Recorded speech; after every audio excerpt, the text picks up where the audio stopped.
This is Nan McKay, and I would like to introduce you today to Debra Woog. Debra is a crisis navigation partner with 30 plus years of experience as a leadership researcher, executive, and advisor. So, welcome, Debra. Thank you. Thanks for having me. Before we dive in, our listeners would love to learn a bit more about you.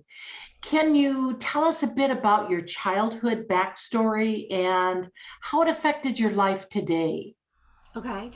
I think the most significant feature of my childhood backstory is that I moved around a lot as a kid. So I was born in New Jersey, and because of my dad's job, we moved ranging between every 4 months to every 3 or 4 years. And so I lived in 9 states around the country growing up. And that was hard in some ways, but also it helped me to uh, learn to be adaptable and resilient, and to know that if you drop me down in the middle of anywhere, within a year, I will have friends, I will have made friends, and I will feel at home. Well, that I'm sure is a really helpful skill, basically, isn't it? It is a very helpful skill. And now, as an adult, I've been living in the same house in the same location for 23 years. And you're like, yes. Different work environments, and there's always change happening. Now, you work with women in difficult situations. Yes. So tell me about how you've made a difference in someone's life. So you want me to give you one particular example? Yeah, don't mention names, but just an Well, I example. won't.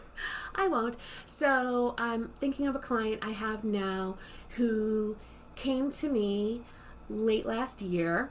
She's my age. She's in her late 40s, and she had a partner, a boyfriend, really, for the past 3 or 4 years, and he had been diagnosed with glioblastoma, and she was trying to figure out how does she navigate her career and taking care of him and their relationship all at the same time.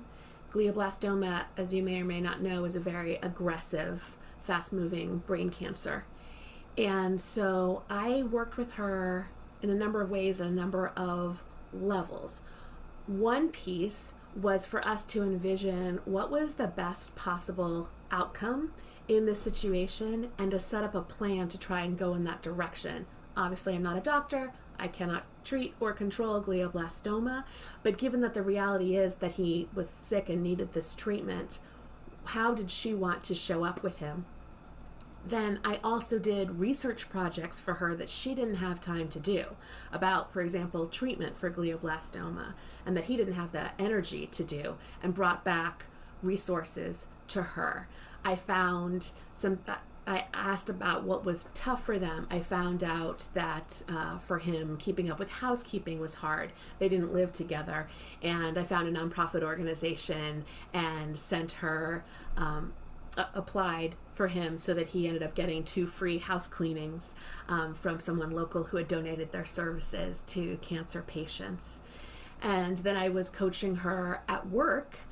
She is the vice president of a science oriented technology company, a vice president, and she had to manage her team, manage going with him to appointments and treatments, and take care of herself at the same time. And so we've been working on that together over the past several months. And she went from feeling really stressed, completely maxed out, and really downright exhausted, to feeling like her own person again. And yes, she's still dealing with some tough stuff, but she feels that she is being the leader that she wants to be during this difficult time, the leader in her personal life and also in her business world. I think that really helps us understand what you do. Is that fairly typical of the people that you work with? Yes, the leaders I work with are usually women. They're usually in some sort of personal or professional crisis. And sometimes they're what I call the person zero in the crisis, like the person who is undergoing chemo, for example.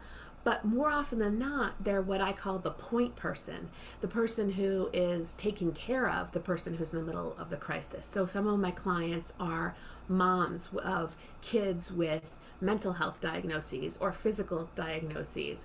Often none of this has to do with anyone's diagnosis at all, but a executive will be trying to manage a team member who's going through something that's personally difficult. So sometimes they're directly affected in the center of the crisis, and sometimes they're one person out in a series of concentric circles. So, what's your best advice to people who find themselves in a conflict situation?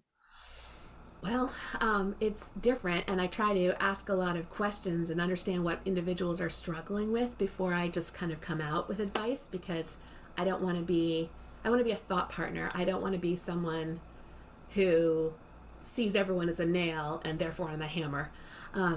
But the best advice overall is, given these difficult circumstances that you're in, what do you envision as the best possible outcome in these circumstances? And let's talk about what support you would need, or what mindset you would need, or what other resources you would need to get through it to the best possible outcome.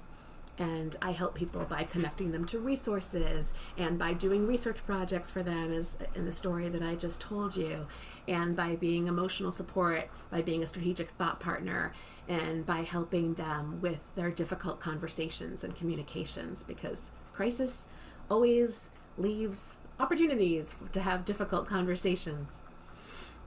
What advice would you give to a woman over 50 who is thinking about quitting their job and wants to pivot to start a business? Well, I would want to understand what she has in mind as the vision for starting the business. And I have a background as before I was focused on crises, I did a lot of business coaching. So I would want to understand what she's looking for, why she's choosing to start the business, what's the business about, what does she think that her strategic advantages are, do kind of a SWOT analysis to see what are the strengths and the weaknesses and the opportunities and the threats, and go into it with eyes wide open. And at the same time, do not wait till everything in your life and your career feels like it's perfectly aligned before starting, because I can tell you from my own experience and watching all of my clients and my own, professional network, there is no perfect time to start, and very rarely do people feel fully ready. And that's okay. Being an entrepreneur means being a lifelong learner and just getting used to not knowing everything and learning some things on the fly. I just love your comments. I think they're right on. What led to the founding of your company? Oh gosh. Well, so that was 23 years ago. I had graduated from business school. I had an undergraduate degree in psychology. I always knew that I wanted to open up a consulting practice. While I was in business school, I learned about professional coaching. This was when that profession was just starting to emerge on the scene, and knew that I wanted to do that. I went to work for a consulting firm straight out of graduation from MIT Sloan. And the consulting firm had me going to a client site every Sunday, and we would come back Thursday night or Friday night, and we would work late into the night for this company, the client company. And every week I would go down to where the client was, fly in the plane there and say, I'm 20 minutes away from this really close friend from high school. This week I'm going to go see my friend. And every week we were just, hours were of no concern to the project managers. I still remember so clearly the project manager coming and assembling the team for the first time, and she said, this project is going to be a death march. And first of all, I was offended by that term. And as a grandchild of Holocaust survivors, I know what that means, literally, and was upset by that. And then I was like, I know I'm a new kid on the block here, but why are we doing this project if we know starting out that it's going to be a death march? And I still remember she looked straight at me and she said, $8 million, Debra. $8 million.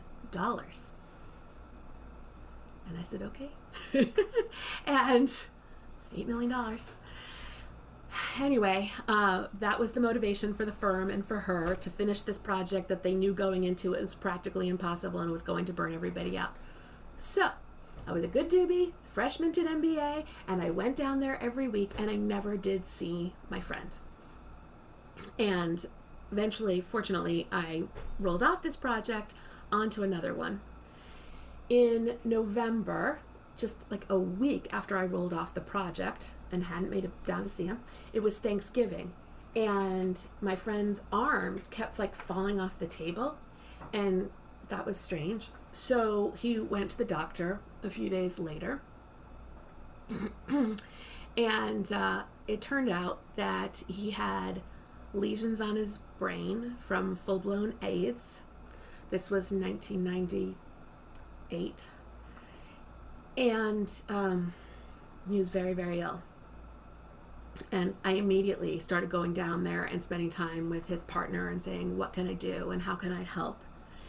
And one of the assignments they gave me was to research what his treatment options were and bring back information. So he passed away March 19th, so less than 4 months after Thanksgiving. Went downhill very quickly, lost his ability to speak within weeks of not being able to keep his arm on the table. And I thought, I'm 30 years old. I could die in 4 months. This has never occurred to me before. If I might die in 4 months, I do not want to be working for this consulting firm on these $8 million death marches, doing work that I don't consider fulfilling or even important. And I really took some time to think about what I did want to be doing. And I didn't feel ready to start my own business, but I really felt called to.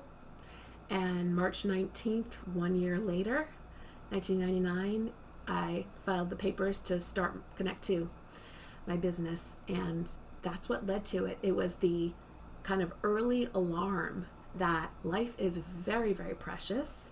And even at my young age and his young age, and he had everything going for him, and it all can be taken away quickly. And I knew that I wanted to be making a difference that I thought really mattered, as opposed to chasing after someone else's $8 million dream.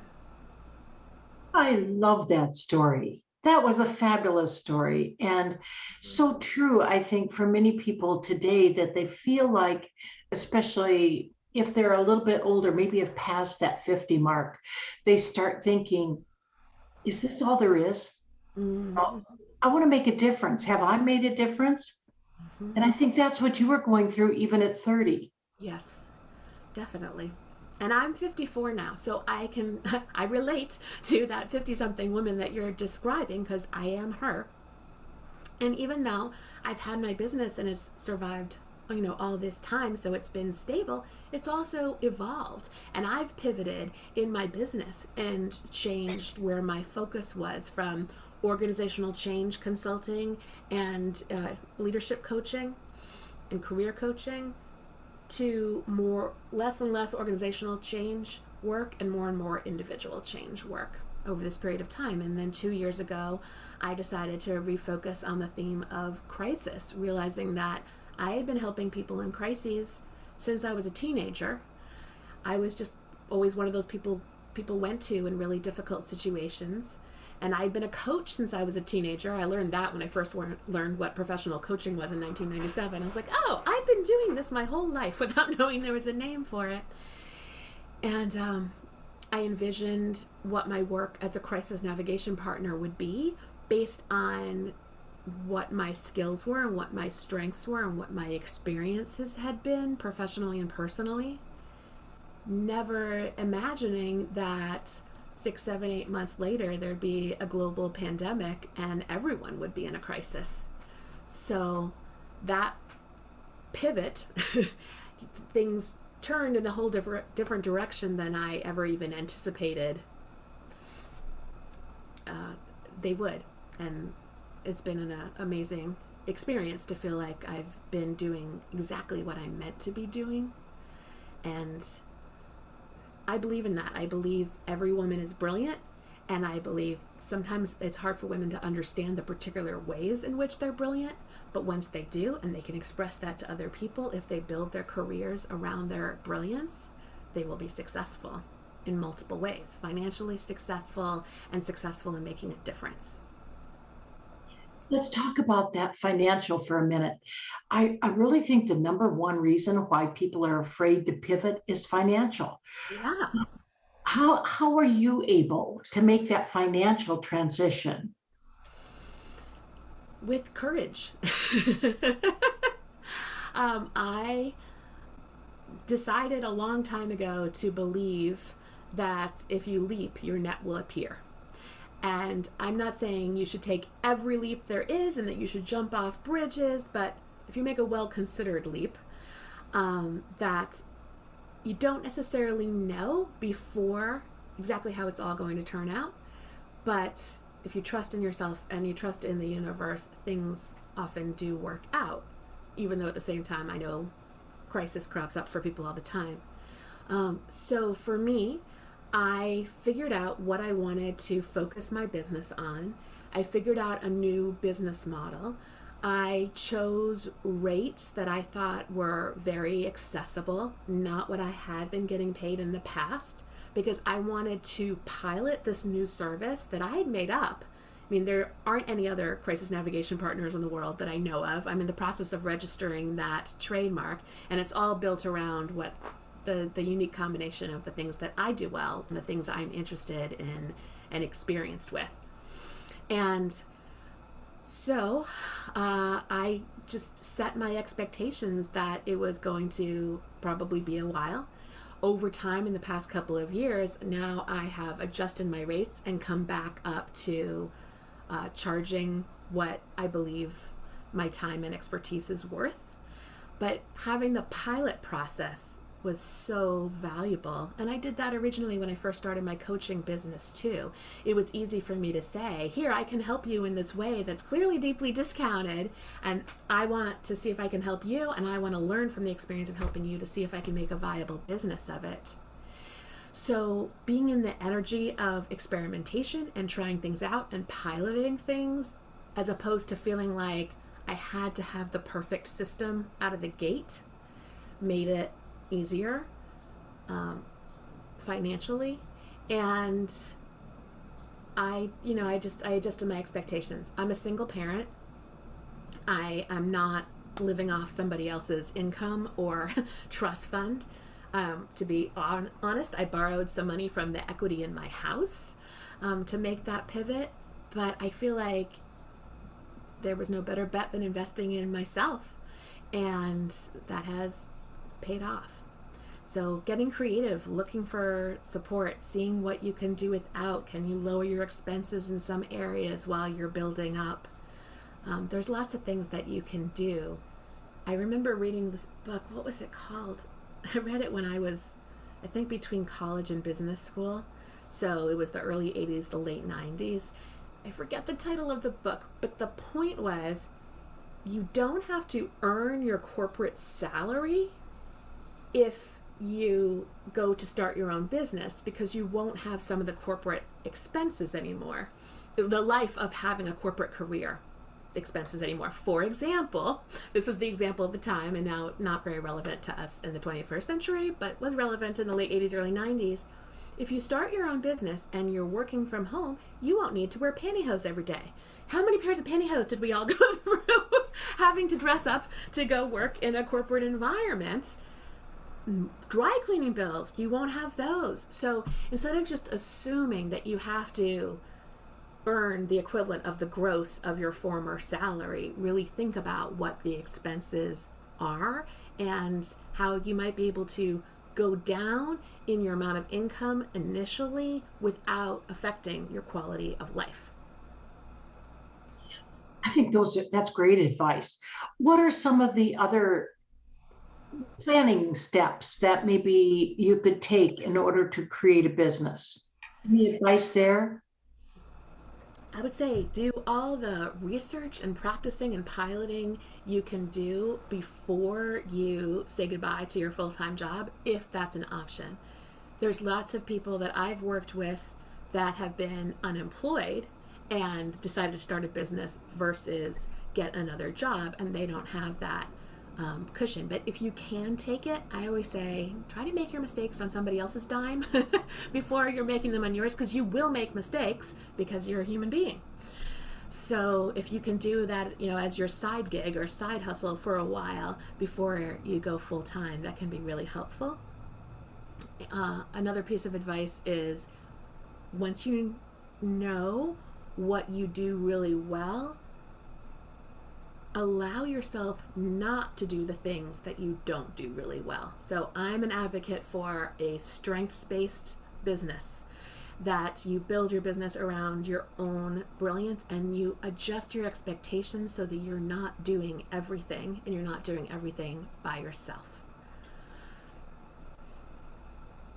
That's great advice, because I'm thinking of myself, I'm just not good at the financial stuff Okay.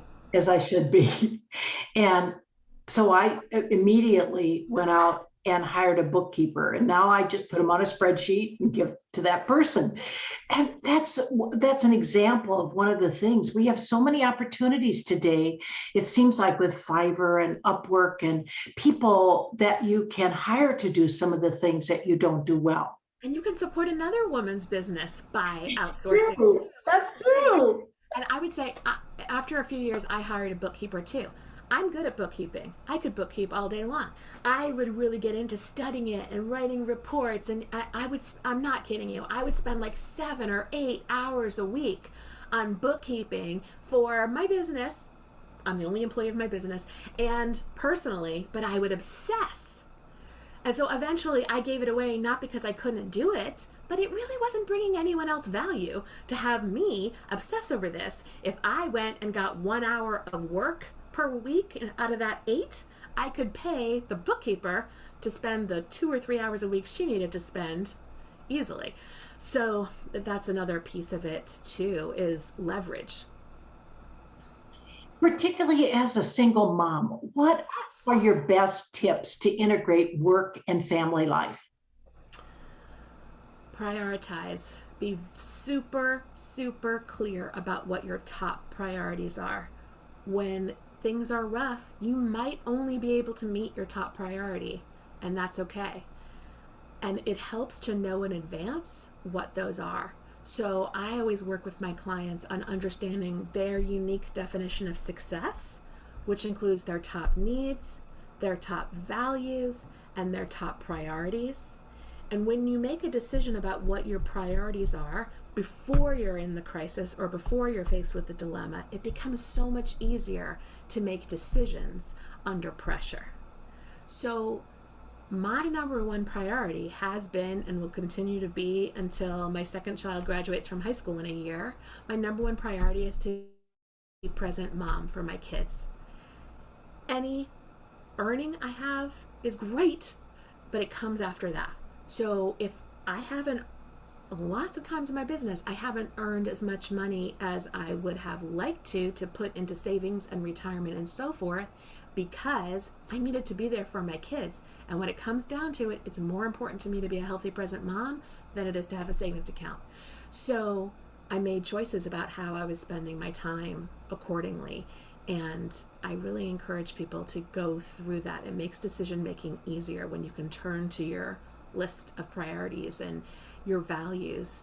Life is more fulfilling and work is more fulfilling when you're doing it in a prioritized way. And people who try to keep all their options open at all times and try to do everything and be everything to everybody at the same time struggle so much more than people who focus in and make those choices. I've lived that, I've seen that, and I've read that in research. And you know it's true. I know it's true from all those different directions, yes.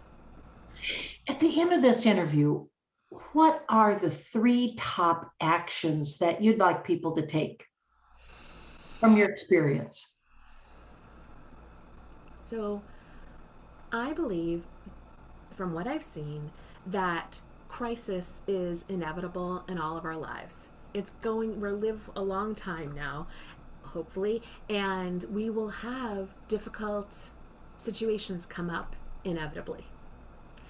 So, personally or professionally, it's just kind of a given. So, I would say, think about what you can do now to prepare, even though you don't know what the scope of the crisis is going to be, or the timing, or the scale. And the three differences to thriving in a crisis have to do with community. I also think of community as connection, capacity, and communication. And so I would say work in those three areas so that you're ready. If you have community, you have people that you can turn to and ask for help. Even have a post-it. Even, just make a post-it now. Who are the people I can turn to if I need them? Even I don't need them right now, but so that when something happens and things hit the fan, you can look at your post-it that's attached to your monitor and say, I already know I can call these people. They're my go-to. Practice having difficult conversations. Practice addressing conflict. Take classes if you need to improve your communication skills. I do a little workshop with people a few times a year on preparing to win any difficult conversation. And we do a lot of role playing. That's a piece of communication that you can work on in advance. And then looking at your capacity. That's the third thing. Where are you trying to do too much? Where can you lower your expectations of yourself or of other people? Because expectations, we know from Buddha, create suffering. So how can you expand your capacity? How can you open up some more time? Because if you're maxed out right now and running like your hair is on fire when it's not, you're going to have an even bigger problem when that crisis inevitably hits.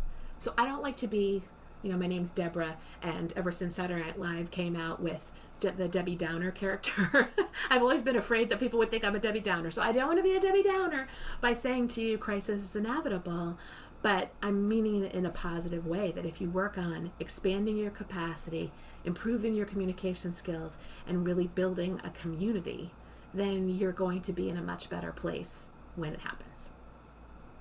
That's really good advice. We're all going to get into a crisis. So the point is that if you can prepare yourself a little bit better, then you can respond to the crisis in a better way.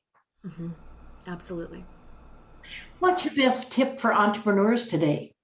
I don't know if I have best tips. What is my best tip for entrepreneurs today? I think it's don't go it alone. And we were talking about this earlier. Even, I have a corporation. I am the only employee, but I have an assistant. I have a bookkeeper. I have a person who does technical things for me, and not full time, but hours here and there. That's their expertise. That's their brilliance. And they are on board with me for the long haul to help me make this business successful. And in exchange, I'm helping them make their businesses and their consulting practices successful. And it's rewarding to work with people, not just on a transactional business, what can you do, a transactional basis, what can you do for me right now and how cheaply can you do it, but on a win-win relationship building basis going forward. So that's what I encourage you to do. Team up with other people who have what you don't and help them get what they want and let them help you get what you want. And your last question is, what do you like best about being an entrepreneur and your new lifestyle? Flexibility. The number one reason that I do it is flexibility, and it goes back to why I started Connect 2 when Jochen passed away. I could not get out of the $8 million death march situation to go see him when he was fine. And I wouldn't have, if I was still working for them, I wouldn't have been able to when he wasn't fine because he was not a blood relative. To me, he was family. But on the HR benefits thing, he wasn't listed. So for me, as an entrepreneur, I get to live according to my priorities. I get to be flexible enough to show up for my daughter's volleyball game or my son's football game, or whatever is important to them, whether it's a crisis like in the yoga story, or whether it's a joyous moment. I have the flexibility to show up where it's most important to me to be.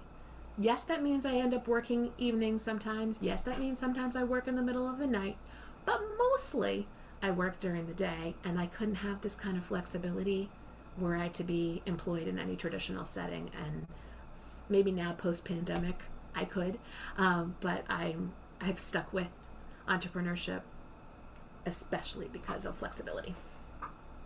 Deborah, it's just been great talking with you. I love the conversation. You have so many wonderful things to say, and I like the way you say them. You come across in a soft way, but in a way that you really know what you're talking about. And it's just been a pleasure and a joy to interview you. Thank you for this time. I have learned that it's possible to be strong and soft at the same time. And so I'm so glad that that's come across. It definitely did. Thank you. Thank you.